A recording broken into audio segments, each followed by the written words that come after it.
بسم اللہ الرحمن الرحیم۔ ہمارا آج کا جو سبق ہے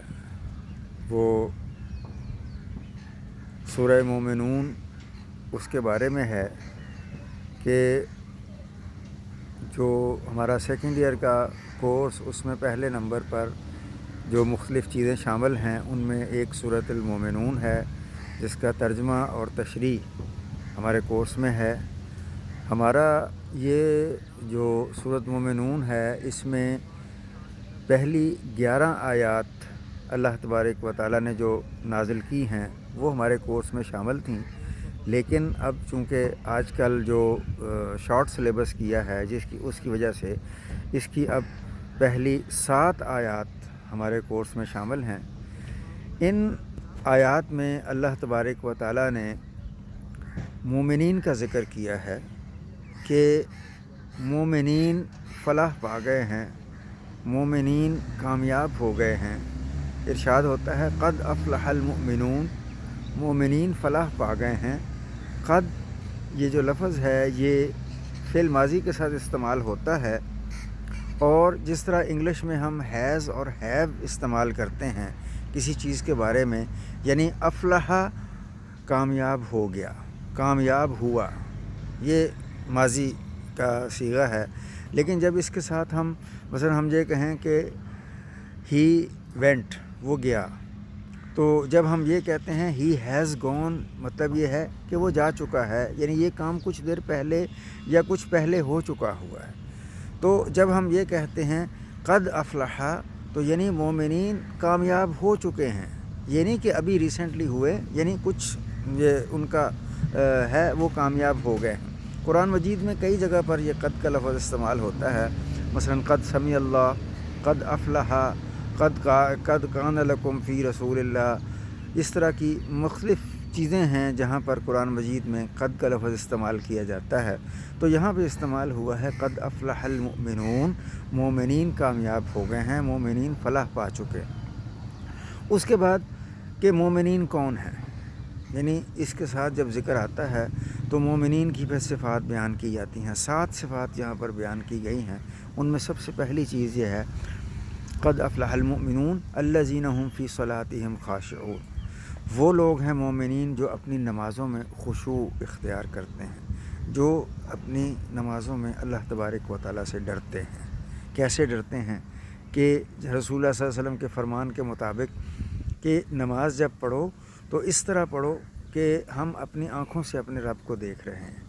یا اگر تمہاری یہ کیفیت پیدا نہیں ہوتی تو یہ کیفیت ہونی چاہیے کہ ہمارا رب ہمیں دیکھ رہا ہے۔ تو دونوں صورتوں میں اللہ تبارک و تعالیٰ سے ڈرا جاتا ہے۔ اگر ہم خود کسی کے سامنے، کسی اپنے بڑے کے، بزرگ کے، اپنے افسر کے سامنے جب کھڑے ہوتے ہیں تو کس طرح مؤدب اور کس طرح ڈر کے اور کس طرح ہم مختلف طریقوں سے کھڑے ہوتے ہیں کہ کسی طریقے سے کوئی ہماری غلطی کوتاہی سامنے نہ آ جائے یا کسی طریقے سے اس کی بے ادبی نہ ہو جائے، تو ہم یہ ڈر ہمارے ذہن میں ہوتا ہے۔ یا دوسری صورت میں جب ہم یہ دیکھتے ہیں کہ ہمارا رب ہمیں دیکھ رہا ہے، جب ہم یہ دیکھیں جس طرح آج کل کے زمانے میں CCTV کیمراز لگے ہوئے ہیں، تو ہم جب یہ دیکھتے ہیں کہ کسی بھی جگہ پر کوئی ایسا کام نہ کرو کہ ہماری چیز ریکارڈ ہو جائے اور بعد میں ہمارے خلاف استعمال کی جائے، ہمیں اس چیز کی سزا ملے، تو یہ بھی ہمارے ایک ذہن میں ڈر ہوتا ہے۔ تو اللہ تبارک و تعالیٰ فرماتے ہیں کہ مومنین وہ ہیں جو اپنی نمازوں میں خشوع اختیار کرتے ہیں، اللہ سے ڈرتے ہیں۔ دوسری چیز والذین هم عن اللغو معرضون، وہ لوگ لغو باتوں سے اعراض کرتے ہیں۔ لغو بات سے مراد وہ ہے کہ ایسی چیز جس کو اللہ اور اس کے رسول نے ناپسند کیا، یعنی جس کا کوئی فائدہ نہیں ہے، جس کے اندر اللہ اور اس کے رسول کی نافرمانی جھلکتی ہو، اس کو ہم لغو بات سے تعبیر کرتے ہیں۔ تو مومنین کی دوسری صفت یہ ہے کہ وہ لغو باتوں سے اعراض کرتے ہیں۔ اعراض کرنے کا مطلب یہ ہوتا ہے کہ اس چیز سے اپنا پہلو بچا کے نکل جانا، یعنی اس چیز سے الجھنا نہیں، اس چیز سے علیحدہ ہو کر، سائڈ سے ہو کر، بائی پاس کر کے نکل جانا۔ تیسری صفت بیان کی ہے والذین هم للزکاۃ فاعلون، وہ لوگ ایسے ہیں کہ وہ زکوٰۃ ادا کرتے ہیں، زکوٰۃ کو ضروری خیال کرتے ہیں۔ قرآن مجید میں تقریباً 500 مقامات پر اللہ تبارک و تعالیٰ نے نماز کا ذکر کیا۔ اب جب نماز کا ذکر کیا ہے تو اس کے ساتھ ہی فرمایا اقیموا الصلاۃ و آتوا الزکوٰۃ، جہاں پر بھی نماز کا ذکر آیا ساتھ ہی اللہ تبارک و تعالیٰ نے زکوٰۃ کا ذکر کیا۔ حضرت ابوبکر صدیق رضی اللہ عنہ نے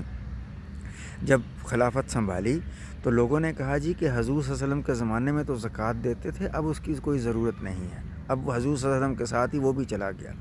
تو آپ حضرت ابوبکر صدیق فرمانے لگے کہ جس نے نماز اور زکوٰۃ کے درمیان فرق کیا تو ابوبکر اس کے ساتھ جنگ کرے گا، اس کے ساتھ لڑائی کرے گا۔ یعنی یہ بھی اتنا ہی اہم فریضہ اللہ تبارک و تعالیٰ نے فرمایا، اور اس کی اہمیت یہاں اس آیت سے بھی واضح ہے کہ جو مومنین کی صفات ہیں، 7 صفات، ان صفات میں یہ ذکر کیا، ان صفات میں ایک زکوٰۃ ادا کرنا بھی یہ بھی شامل ہے۔ چوتھی صفت والذین هم لفروجہم حافظون، وہ لوگ اپنی شرمگاہوں کی حفاظت کرتے ہیں۔ کیسے حفاظت کرتے ہیں؟ الا علی ازواجہم، وہ اپنے آپ کو اپنے زوج تک، اپنے جوڑوں تک محدود رکھتے ہیں، اپنے کپلز تک محدود رکھتے ہیں۔ یعنی مومنین اپنے آپ کو اپنی بیویوں تک محدود رکھتے ہیں، او ما ملکت ایمانہم، یا ان تک محدود رکھتے ہیں کہ جن کو اللہ تبارک و تعالیٰ نے جن کو ان کی ملکیت میں دیا جاتا ہے۔ ان میں یہاں پر لونڈیوں کا ذکر ہے کہ جب ایک مسلمان معاشرہ جو ہے، اس کے اسلامی ریاست جو ہے، جب وہ کسی غیر مسلموں کے ساتھ لڑائی کرتی ہے تو لڑائی کرنے کے بعد وہاں پہ جو مال غنیمت حاصل ہوتا ہے، جن میں مرد، عورتیں، بچے شامل ہیں اور مال غنیمت شامل ہے، تو ان سب کو مسلمانوں میں تقسیم کیا جاتا ہے۔ خاص طور پر مجاہدین جو لڑائی لڑ چکے ہوں ان کے اندر تقسیم کیا جاتا ہے۔ تو جو مرد ہیں ان کو غلام بنایا جاتا ہے، جو لونڈیاں ہیں وہ ملکیت میں دی جاتی ہیں، اور لونڈیوں کے متعلق جو اللہ تبارک و تعالیٰ کا حکم ہے کہ ان کو بغیر نکاح کے اپنے پاس رکھ سکتے ہیں، ان کے اندر سے جو اولاد پیدا ہوتی ہے وہ جائز اولاد تصور ہوتی ہے اور وہ وراثت کی حقدار بھی ہوتی ہے، لیکن وہ عورتیں وہ لونڈیوں کا درجہ رکھتی ہیں۔ حضور صلی اللہ علیہ وسلم کے زمانے میں اور خلفائے راشدین کے زمانے میں زیادہ تر مسلمانوں کا یہ کام رہا ہے کہ ان لونڈیوں سے نکاح کر لیتے تھے، تو ان کو باقاعدہ بیوی کا درجہ دے دیتے تھے۔ تو فرمایا کہ الا علی ازواجہم، یا وہ اپنے بیویوں تک محدود رکھتے ہیں یا جو ان کی ملکیت میں دی گئی ہیں ان تک اپنے آپ کو محدود رکھتے ہیں۔ یہ ہے شرمگاہوں کی حفاظت کرنا۔ اور پھر فرمایا فمن ابتغی وراء ذلک، جو ان کے بعد بھی کوئی اور چیزیں تلاش کرتا ہے، فاولئک هم العادون، تو یہ اللہ تبارک و تعالیٰ کے عدو، دشمنوں میں شمار ہوتے ہیں۔ پھر اگلی صفت بیان کی گئی کہ والذین هم لاماناتہم وعہدہم راعون، یہ لوگ ایسے ہیں کہ جو اپنی امانتیں اور اپنے عہد ان میں اپنے آپ کو صحیح ثابت کرتے ہیں، ان پر قائم رہتے ہیں، راعون ان کو پیروی کرتے ہیں، ان کو فالو کرتے ہیں، جو ان کی امانتیں ہیں، جو ان کے پاس امانتیں دی جاتی ہیں ان کے اوپر پورے طریقے سے کاربند رہتے ہیں، اور جب کسی سے عہد کرتے ہیں تو یہ نہیں دیکھتے کہ کوئی ہم نے باقاعدہ ریٹن عہد کیا ہے یا اس طرح کیا ہے تو اس پر ہم کاربند رہیں، بلکہ وہ یہ کرتے ہیں کہ جس طرح کبھی چاہے زبان سے بھی کوئی بات کی جائے تو اس پر بھی کاربند رہتے ہیں۔ والذین هم لاماناتہم وعہدہم راعون والذین هم علی صلواتہم یحافظون، اور ان کی ایک صفت یہ ہے کہ اپنی نمازوں کی حفاظت کرتے ہیں۔ نمازوں کی حفاظت کرنے کا مطلب یہ ہے کہ رسول اللہ صلی اللہ علیہ وسلم کے فرمان کے مطابق الصلاۃ علی وقتہا، سب سے پہلی چیز نماز اپنے وقت پر ادا کرنا، پھر نماز اس کے آداب کے مطابق ادا کرنا۔ نماز کے جتنے بھی آداب ہیں، یعنی پاک صاف ہونا، قبلہ رخ ہونا، وقت ہونا، یہ سارے کے سارے نماز کی مختلف چیزیں ہیں۔ تو ان نمازوں کی حفاظت کرنا، اور زیادہ تر اس میں یہی آتا ہے کہ نماز وقت پر ادا کرنا اور پوری صحیح طریقے سے ادا کرنا۔ تو یہ